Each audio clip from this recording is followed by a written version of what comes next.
Welcome to another In Wheel Time podcast. Welcome to the award-winning In Wheel Time car talk show. I forgot to turn the page again. Oh, this is all your fault. No, it's not. It's Mars' fault. Isn't that right, Mr. Got to Mars? be here, Mike. Hey, absolutely. Welcome to the award-winning car talk show, In Wheel Time. Don't make me call David. Yeah, we've always got that in our back pocket. We can call David and have a good time. Don't make me turn this around.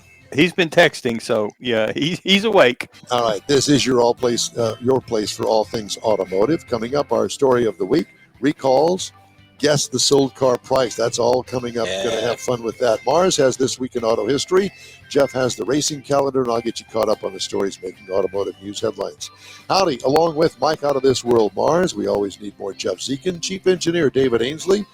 I don't know who I am. I'm coming or going or doing something crazy that I shouldn't be doing. All right, it's what we call in-wheel time. And we're going to start with our story of the week. And for those of us that like to putter around in the garage on our cars. Where is this going? Putting around? First thing he showed me this morning, the guy had to take a tour of his garage. He's all excited. Did I really? Yeah, he's all excited. Why did But I? it's a nice garage. He's got it all cleaned out, all ready to go. And But he just moved in. Yeah, he did. Give it a couple of years. Yeah, what? No. There's nothing. No. We don't do that. It's slick and lean. It is. He's ready. Here's our story of the week: a failed water pump. Now, this is a story from Automotive News that came down the pike, and I'm going, who hasn't gone to the auto parts store and bought an alternator and put it on yourself? Piece of cake. Okay, or a water pump, whatever the case may be. So a failed water pump led to a blown head gasket in a Toyota Prius, wrecking the engine. A spark plug melted and fell into its cylinder, ruining the engine of a Toyota Land Cruiser. A starter in a Toyota Camry malfunctioned after a year. These situations may seem unrelated, but there's a common link. The failed parts were purchased online and billed as and looked like genuine Toyota parts, but they were counterfeit, according to Ahmed Ibrahim, owner of the Car Care Nut Automotive in suburban Chicago. Ibrahim came across counterfeit parts often. That about 2 years ago, he required customers to sign a waiver if they wanted him to use parts they bought online, relieving him of liability for any ensuing issues. In August, the Toyota master diagnostic technician went even further, opting to no longer install parts purchased online by customers. He said, started asking myself, why are we doing this? Most of our customers buy parts from us, so why would we put our reputation on the line for such a small percentage of customers? So the story continues. Counterfeit auto parts are growing problem nationwide. The pandemic played a big role because of millions of consumers under stay-at-home orders started shopping more online, which makes it easier for counterfeiters to do business. The council is a nonprofit alliance of almost a dozen North American automakers striving to raise awareness and combat counterfeit parts. And it is called Automotive Anti-Counterfeiting Council. How bad's the problem? U.S. Department of Transportation's Pipeline and Hazardous Materials Safety Administration issued a safety advisory regarding the rise of counterfeit auto parts across the United States. The biggest one was airbags. People tried to change out their airbags. And, that's one of those things that the dealership, the car manufacturer, pay for you to take it back and have the airbag replaced. And it is dangerous to do that. Yeah, very. Yes, it is. Yeah. Explode in your face. I saw a technician have one fire off on him. Well, the potential hazards associated with counterfeit auto parts are far worse than an impossible to program key fob, loss of vehicle performance, or expensive repairs. Key fobs, number one on the counterfeiters list. Yep. Be careful what you buy online. I'll tell you my online story. And that was with the Corvette. If you remember, you helped me put in the emergency blinker relay. Yeah, we had to take the dash apart. Had to take the dash apart to get to it because it's up underneath the dash. It was a counterfeit part. I went and had to buy a Chevrolet part. Works fine since then. Another thing, Well, we only did it once. You had to do it again? Temperature, no. Oh. The pressure sensor in the wheels, Mm-hmm. right? Tire pressure monitoring system, TPMS. Yeah, you had that done. I had that done When you twice. got your new tires. No, I didn't. And I had to go and buy some sensors because it kept popping the notification Right. on the dashboard. Bought some sensors, didn't work. Couldn't program it. Hmm. So I wound up having to pay double the price, and I bought GMs, and they work fine. Yeah. They last for 20 years. Mm-hmm. Just spend the extra money and buy the original parts from the manufacturer. I want to know how this spark plug in the first part of the story. Well, Yeah, that sounded kind of strange. well, Let me ask you, Jeff, from your experience in the tire world. I mean, you can buy tires online now and have them Right. shipped. You can. To me that I can't imagine having 4 tires shipped to my house and then taking them to somebody, Firestone or Jack the Ripper down the street with the used tire place to have them mounted. Well, you can if you do it online, you can use that end user, that like a discount or Bob's Tire Shop or whatever, as the delivery point, as the place that accepted. And then you go in there and you tell them, hey, I'm going to buy these tires. They're going to come in 3 days, and I'm having them sent to you. And I'm going to come in and you're going to put them on for me. You can arrange all that. TPC numbers on tires are all factory numbers. You've got the born on date we talk about all the time. Right. And you do have tires that are OE fit for, say, a Ford, GM, or a Stellantis vehicle can be purchased at a Costco or a Sam's, but they're not the TPC number. They're not designed specifically for that vehicle. So I wouldn't call them counterfeit. I just call them out of a good, better, best. They're probably a good scenario, whereas you can buy the better or the best. So there are things out there, not necessarily a scam, but be careful. Use caution when you buy Exactly. car parts and try to put them on yourself because I don't know, you got to be careful. Yeah, So flat out refuse. Yeah. Time now for some of the cars that have been recalled. God. This should be a guessing game. BMW has issued a major recall affecting nearly 200,000 vehicles in the U.S. due to a significant fire risk. It's not good. They're advising you to park your vehicle outdoors from 2019 to 2022 vehicles. Core issue lies with corroding engine starter relay. Here are the vehicles: the Z4, 2019 to 22 models now, BMW 330i, the X3, the X4, the 530i, the 430i, and the 230i. Also includes the Toyota Supra vehicles 20 to 22, which are manufactured by BMW. Wow. Kia recalling 39,000 U.S. vehicles because of an issue with the HVAC system that may lead to overheating, increasing the risk of fire. Land Rover, Range Rover Evoque 2023, rearview camera doesn't display. Driver and passenger window trim pieces may detach in the Jeep Grand Wagoneer and Wagoneer. High-pressure fuel pump may leak and cause a fire. Porsche Cayenne, Panamera, and Panamera E-Hybrid 24 to 26 model years. Engine compartment fire, Ford Expedition and Lincoln Navigator for 2020. All these are recalls. Loss of steering control from steering column detachment. Martha?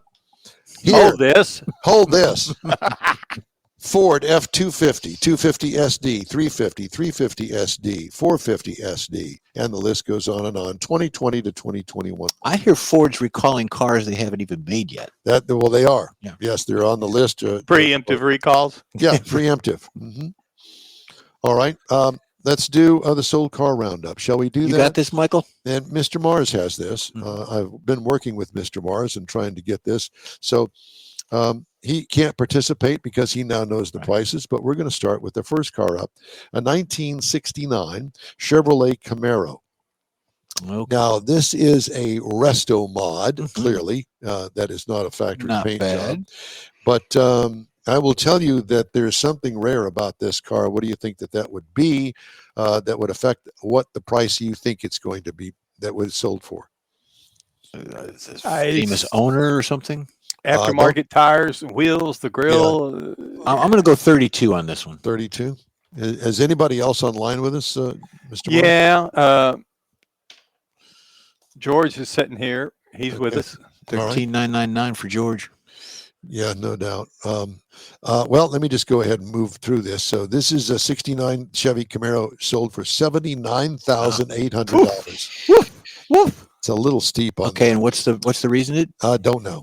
Oh. Sold car price for the 1967 Pontiac Catalina, our next car up. It's a convertible. It's huge. It's not going to fit in the garage. And this car is yours if the price is right. 27. 27. That's probably high, but I'll go 27. Well, I will tell you that It's a convertible. it's a convertible and it's really nice. Anybody else want to bid on that? Let me just tell you, at 25,725. I wasn't far off. No, you weren't. Yeah. You did good. Well, I did it with TT&L. Oh, I see. Yeah, That's that's what. it. Yeah, That's yeah, what that's over it. the top. Here's one for Mr. Mars. I could see this in his driveway. A 1956 DeSoto Adventurer. 56 DeSoto Adventurer. What do you think that sold for? 18. 18. You might want to reconsider that. Okay. I think that this is not a resto mod. This is a stocker, and I think that it's all original. Okay. Now how much? 19. 19.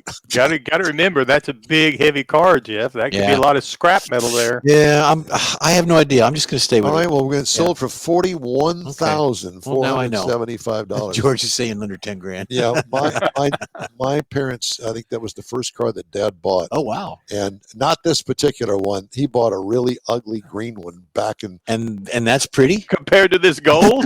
Yeah, compared to this gold, that ugly green one with the stoplight on the back trunk. Oh yeah. That my mother was taught how to get out and get the starter to work with a hammer and a broomstick. You go, Mom. That George and I are going to pool our money to buy this. Next car up, a 1982 Ford Mustang. 82. 82. Now, is that a Fox body? 82? I believe it is. I believe it is. 82 Ford Mustang, black. It looks like it may be a Cobra or something. Don't expect big horsepower out of it, but it looks super clean. And it may be something that I think would be something to consider. 82. I'm going to go 14. 14. Yeah. Mars, do you even they're pretty know? popular. I know. Do you remember how much it was, Mars? I can look. No, I don't want you to look. That's why I'm asking you. No, I don't remember. Okay, so George says $15,999. It sold. George is spot on. $16,800 is what it sold for. See, now that'd be a great car for a kid going off to college. Yeah, absolutely. Looks good in the whole 9 yards. Yeah, smoke the tires at the red lights and everything. Oh, stop.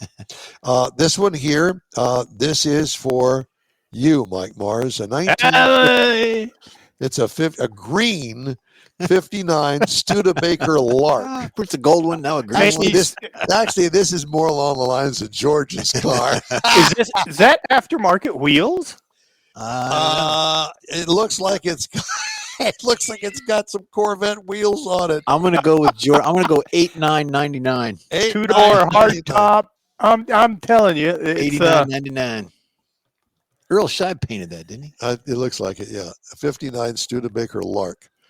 It sold for $24,675. Oh, wow. Man, you must be really desperate for a car. The color sold it. I could see me going up and down the drag in that, man. You talk about getting some attention. No, you'd call you a drag if you were in there.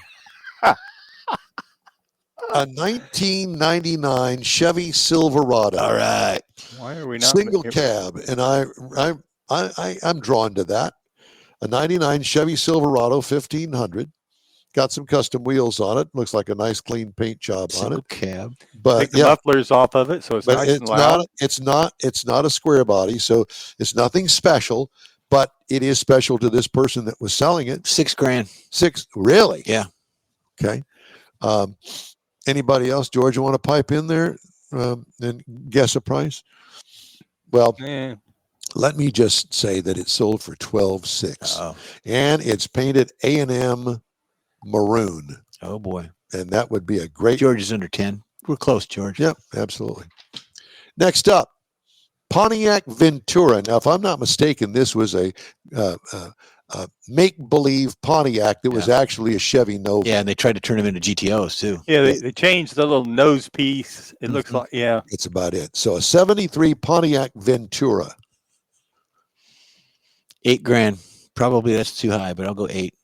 Looks like it's got factory wheels and stuff on it. Now the striping's try to a GTO clone. I think that's all stock. Yeah. I think that's the way it came. 73 Pontiac Ventura sold for $14,700. Oh wow, Next up, it's too much. this is for David Ainsley. A 1964 Amphicar, model 770. I saw one of these cars up close. Have you ever looked at one of these, Mars? Not like that, but I've looked at an Amphicar. There was one at the Lupe. I will tell Function you we that did. Yeah. it's amazing that thing actually floated at any point in its career. Did you see how it was made? It Look had at it. it had a lot of caulking in it. Oh yeah. All the seams had caulking. A 1964 Amphicar model 770. There aren't many left anymore because they've all rusted out. or sunk. Sunk. How much? 18. 18? Well, no, you're wrong, sir.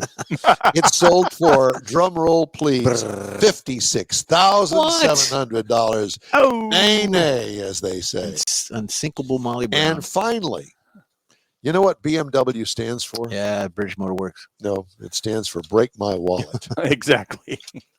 And here's one that will do it. A 1975 BMW 2002. Now, it's a 75 model year, but it is a BMW 2002.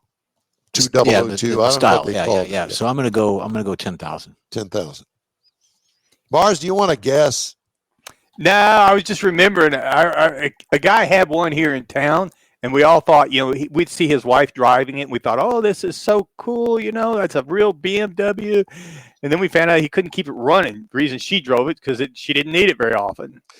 It sold for $16,275. So for $16,275, there you go. A problem on wheels for the rest of your life. Take it with you. Yep, exactly. All right. Coming up, we have stuff. Just ahead, Jeff's racing calendar. Mars has This Week in Auto History, and I'll bring you some auto news headlines. The N-Wheel Time Car Talk Show continues after this. You own a car you love. Well, why not let Gulf Coast Auto Shield protect it? Houstonian John Gray invites you to his state-of-the-art facility to introduce you to his specialist team of auto enthusiasts. We promise you'll be impressed. Whether you're looking to massage your original paint to a like-new appearance, apply a ceramic coating, install a paint protection film, nano-ceramic window tint, or new windshield protection called ExoShield, Gulf Coast Auto Shield is where Houston's car people go. Curbed your wheels? Instead of buying new, why not have them repaired? How about a professionally installed radar detector? Gulf Coast Auto Shield does that too. Get a peek inside the shop and look at the services offered by getting online and heading to gcautoshield.com. Better yet, stop by their facility at 11275 South Sam Houston Tollway, just south of the Southwest Freeway, and get a personal tour. Gulf Coast Auto Shield is your place to go for all things exterior. Call them today, 832-930-5655 or gcautoshield.com. Rev up your engines. It's time to roll back in style at the Back to the Past Car Show. Join the Spring Branch Senior High School Foundation Saturday, October 18th at Cornerstone Academy, 9016 Westview Drive in Houston. Classic cars, trucks, and motorcycles. Family fun, food, music, and memories. There's something for everyone. Proceeds benefit local students and programs. Don't miss the shine, the chrome, and the nostalgia. 10 to 2, Saturday, October 18th, Back to the Past Car Show. SpringbranchBears.com/car show for more information. In-wheel time will be there too. Have broadcast every Saturday 10 to noon Central on nwheeltime.com, Facebook, and YouTube. We hope you'll check us out. If you miss us, you'll be able to connect through your favorite podcast channel. Time now for Jeff's racing calendar, sponsored by the Texas Muscle Car Club Challenge. Thank you for that. Here we go. NASCAR Craftsman Truck is they ran yesterday at Charlotte. They ran the Roval. I did not catch any of it because we were at a dinner last night, so I did not see it. The Xfinity Boys. Weren't you at that dinner with me? Yeah, that's why I didn't see it. Oh. I didn't see much of anything after it either. I didn't either. I'll go like that. Yeah. I woke up this morning, I think, with that same feeling. Today, you got Bank of America Roval, Charlotte for the Xfinity Boys. And then you got the Cup guys coming on tomorrow. Same thing, Charlotte Roval. It's a series playoff race. That's on at 3 p.m. and it's on the CW channel. We got NHRA, the Texas NHRA Fall Final is at the Motorplex. They're going next week from the 9th to the 12th. So we'll be seeing them out there. IMSA is done, but I do have some other things. I've got the sled dog racing, and then you've got sled dog races coming up in December. We're going to have something on that as well. And then we've got the Iditarod running is coming up in March of next year, the Iditarod race. Well, listen, I'm going to be glued to my television. I think we need to send Mike out there. He could ride one of the sleds. And do this remote broadcast. Yeah. Because he's doing it from Peterville. What? Yeah. What did you say? Take the GoPro, Yeah, do that. Yeah, it's sort of like the Lilienthal's. You could be our version of the Lilienthal's, Mike. A little cheaper version. Yeah, a little cheaper version. And then we got the Singapore Grand Prix that was on this morning, F1. That was the Marina Bay Street Circuit in Singapore City. It's a 62-lapper. I don't know who won, and that's about it. Okay, Mr. Mars, it's all on you for this week in auto history, sir. Yeah, a few things that we found that were rather interesting this week. In 1901, Henry Ford shocked the racing world by defeating Alexander Winton in a 10-lap race. Now, this is before Henry Ford really got into automotive production. He built a car by hand and called it the sweepstakes. Now, what this did was give him credibility, street cred, built his reputation. So he got investors that actually helped him start the Henry Ford Company, which was a precursor to the Ford Motor Company. Then in 1908, the Model T was introduced. Now, this is the one that really became the car that put America on wheels. It was built for the masses. It was durable, affordable, and easy to repair. Priced at $850, which got cheaper as production improved with the assembly line. They built over 15 million units of this car by 1927. Then in 1917, Chevrolet, not to be outdone, introduces the Series 490 touring car. Now, this was aimed directly at competing with that Model T. Started out at $490, offered more features for the money because they already saw what Ford was doing, stepped it up with electric lighting, and it was something that Ford charged extra for. This is where the rivalry from Ford and Chevrolet started and continued through the American car market to today. 1928, the Chrysler Plymouth brand was announced. And it was designed to be a low-priced brand to compete with that Ford and Chevrolet that is already out there.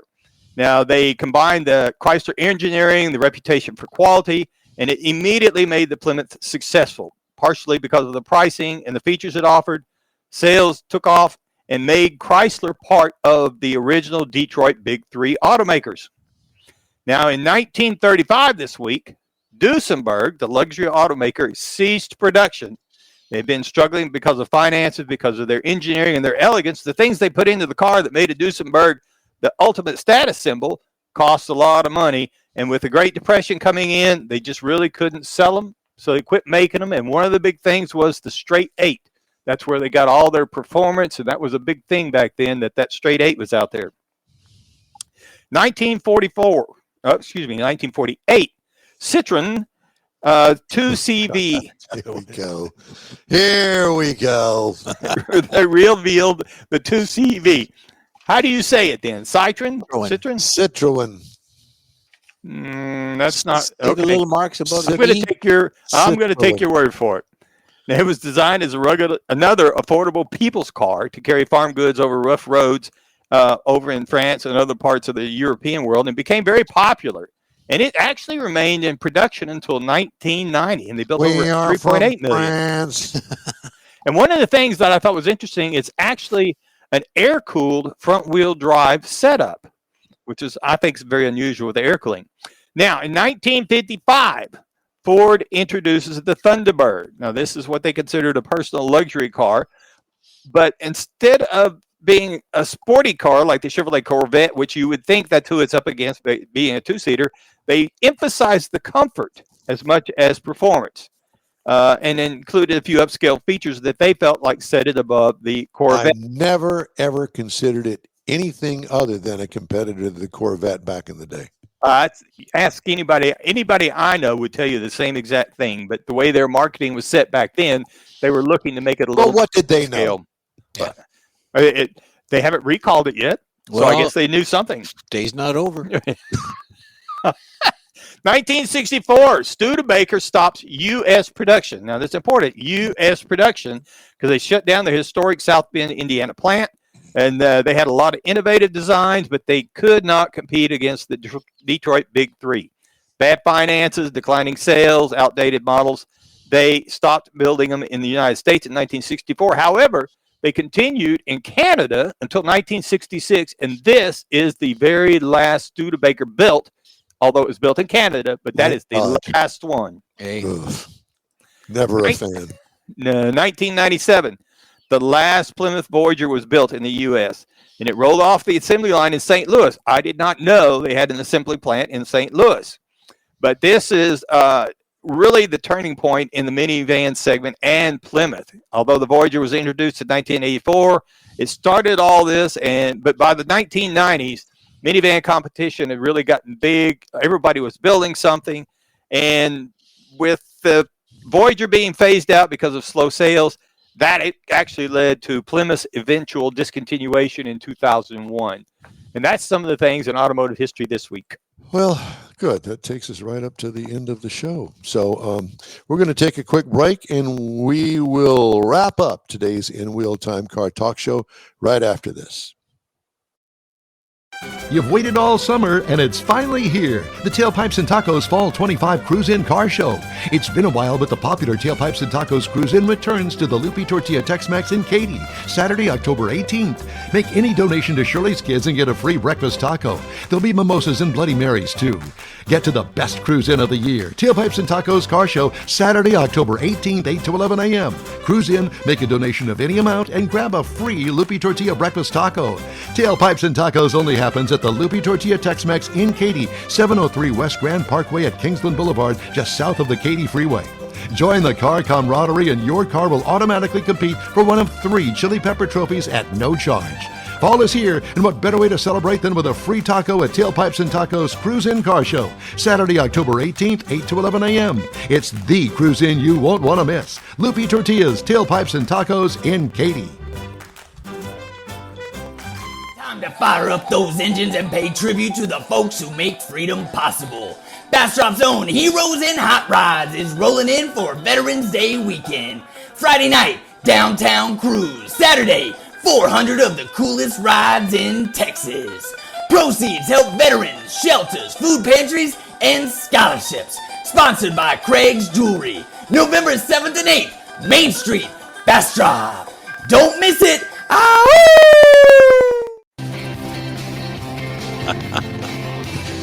I love it. We could hear that over and over again. Play it again. Maybe we should incorporate that into our bump music. Well, maybe we should. Hey, that's it for this week's In Wheel Time Car Talk Show. Be sure to check us out online at inwheeltime.com. We're always looking for new, informative, and great automotive things to bring to our global audience. You've got an idea, event, or a road trip destination you'd like us to feature, let us know. Our email address is info@inwheeltime.com. When you're looking for award-winning car talk, you can find the In Wheel Time Car Talk Show 24/7 on the In Wheel Time app and website. Grab a podcast from your favorite podcast store. We video stream our live show every Saturday, 10 to noon, on Facebook, YouTube, and InWheelTime.com. The In Wheel Time video technical director is We Always Need More Jeff Zekin. For booking agent, video editor, people finder, and our own Caroline Levitt from Out of This World Mike Mars, along with Chief Engineer David Ainsley, I'm Don Armstrong. We'll see you next time here on the In Wheel Time Car Talk Show. Thanks for joining us.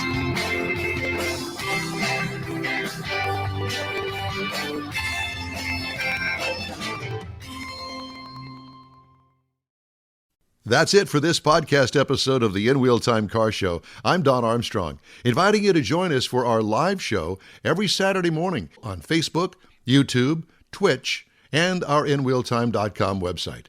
Podcasts are available on Apple Podcasts, Spotify, Stitcher, iHeart Podcast, Podcast Addict, TuneIn, Pandora, and Amazon Music. Keep listening, and we'll see you soon.